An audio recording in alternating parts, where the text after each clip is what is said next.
Have you ever tried peeling an onion to get to the very heart of it?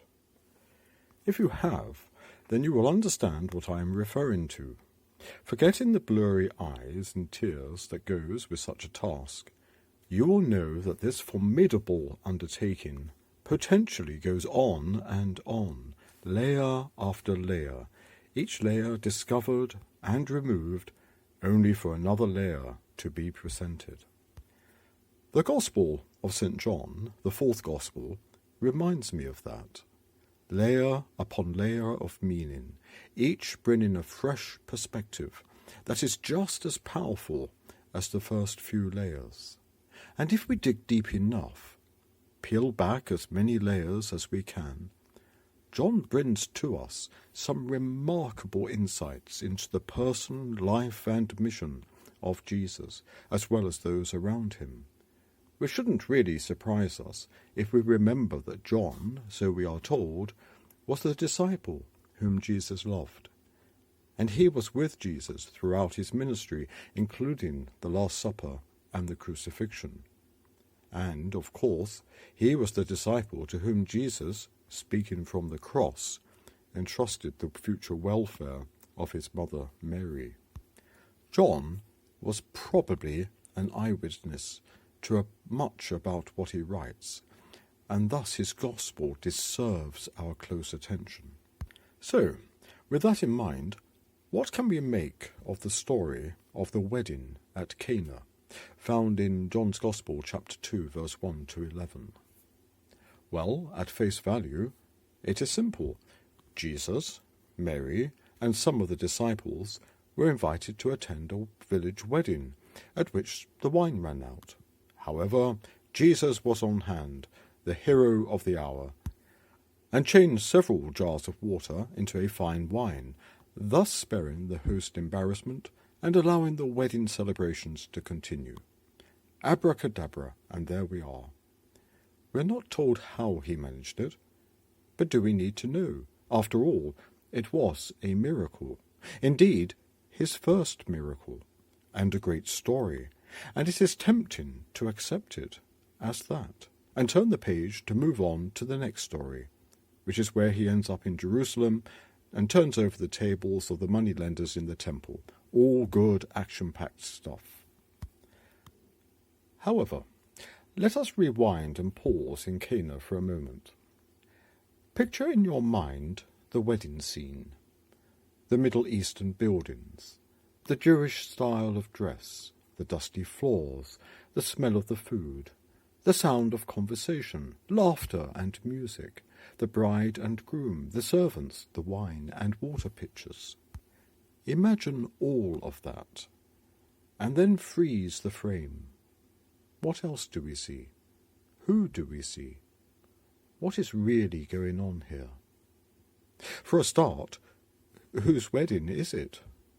Well, we are not certain, but many scholars believe that it was that of a close friend or relative of Mary. Indeed, one of the Coptic Gospels, those Gospels translated into the Coptic language that did not become part of the New Testament, suggests that Mary was the sister of the bridegroom's mother.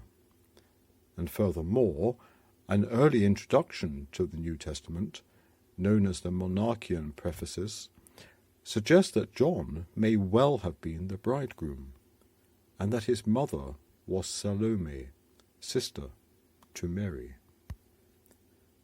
So, if that is all true, it starts to make sense. For a start, it certainly explains why Mary and Jesus were there, and indeed some of the disciples who would have known John. And it also explains why Mary was so concerned when she realized that the wine was running out.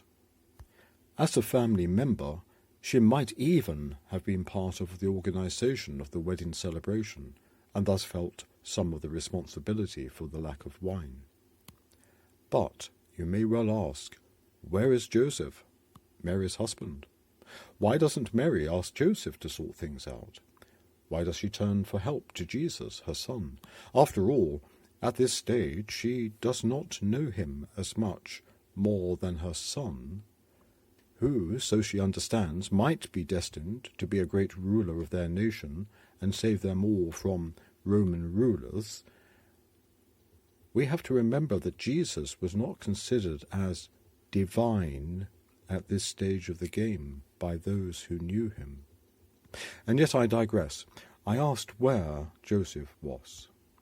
Well, it is thought that Joseph died quite early in Jesus' life, and that may be the reason why he spent his first 18 years in Nazareth, looking after and supporting his mother and his younger brothers and sisters. So, in Cana, Mary was doing the obvious thing.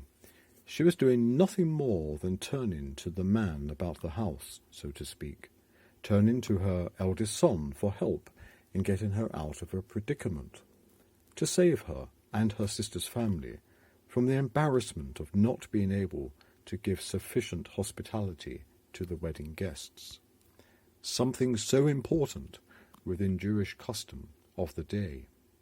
And she knows she should be able to rely on her son, for what does the fifth commandment say but honour your father and your mother, to show respect to them in both public and private places.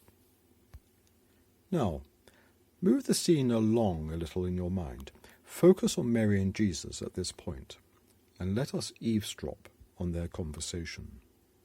Mary is probably a little flustered. She may have grabbed Jesus' sleeve and is urgently speaking to him, perhaps whispering in his ear so as not to be heard by the other guests. They have no wine. And what does Mary expect Jesus to do? Well, as his mother, she certainly expects him to respond to her with respect and to find a quick solution to this problem, perhaps nipping to a convenient neighbour and quietly borrowing a few vessels of wine to tide matters along. But this is a watershed moment. What does Jesus say? Instead of obediently responding in a manner Mary would expect him to do, he replies, "Woman, what concern is that to you and me? My hour has not yet come." What we are seeing here is Jesus in a moment of conflict, torn between the human need to honour his mother, but also knowing that his overriding duty was to honour his Father, and honouring his Father, whom he knew to be God, had to come first, in keeping with the first commandment. And if Jesus was God's Son, then he could not also be subservient to his mother, for that would be placing Mary between God and Jesus. It would be giving Mary a position which was not hers to occupy. Yes, Mary was important, but not that important, not more important than Jesus, the Son of God. And in a flash of inspirational understanding, Mary also understood that. At that precise moment, the roles changed, their positions reversed. Mary then knew that which she had only dimly understood before, and she gave way to her son. She placed herself in an inferior position to him, giving him the honour and respect that her sudden insight told her had to happen. "Do whatever he tells you to do," she commanded the servants.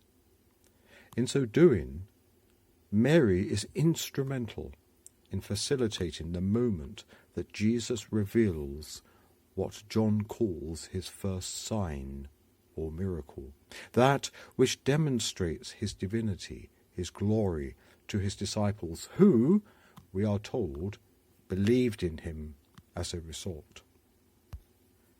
As for the wine itself, well, can you imagine what 6 jars of 20 or 30 gallons looks like? Can you imagine 180 gallons of wine?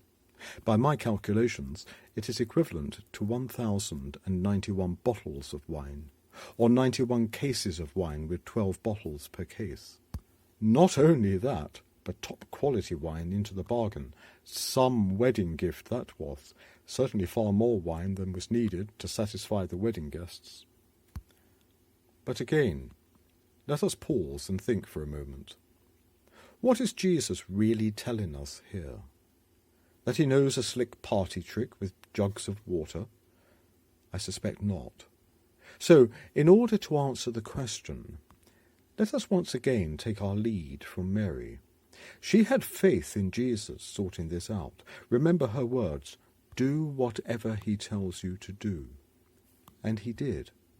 But in so doing, he demonstrated that he would reward such faith with something good in abundance. That the bounty of God's grace is in plentiful supply if we only have faith and unquestionably do whatever he asks us to do. So, you might think that is where that particular story ends. But if you think that, then you are underestimating John's storytelling ability. Do you remember how he started this particular story? Yes. On the third day there was... ... That is how this particular chapter and line starts. On the third day there was... ...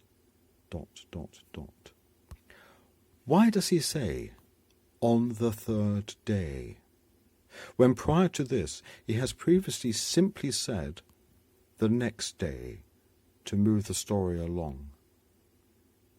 John, of course, is writing his gospel some 60 or so years after the death of Jesus.